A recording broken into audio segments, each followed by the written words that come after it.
In today's video, I'm going to teach you how to trade for the specific card you need using official trading hubs.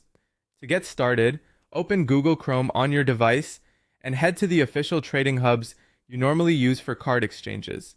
Once the site loads, log into your account so you can access the trading features, message options, and available listings.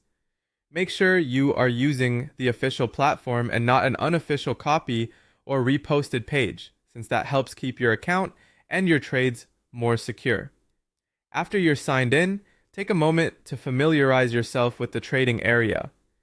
Most official hubs have a search bar, filters, or a marketplace section where users list the cards they are offering. Your goal here is to search specifically for players who are offering the exact card you need. Be as precise as possible when entering the card name or using any search filters available, because this will help narrow down the results and save time. As you review the listings, pay attention to what each player is asking for in return. Some users may want a similar rarity card, while others may be open to duplicates or broader offers. It's a good idea to compare a few listings instead of contacting the first person you see. This gives you a better sense of what a fair trade looks like and helps you choose someone who appears active and clear about their terms. Once you find a suitable player, the next step is to exchange duplicate cards by initiating direct web contact first.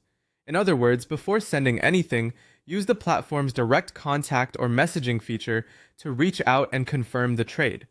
Let the other player know which duplicate card or cards you can offer and clearly mention the specific card you want in return.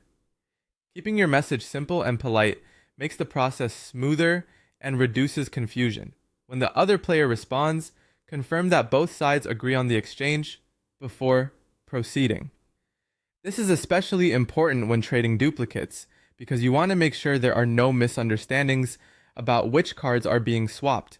If the platform includes a built-in trade system, follow it carefully so the exchange is properly recorded. Take your time during this process and avoid rushing into any trade without confirming the details first. A careful approach helps prevent mistakes and makes the experience much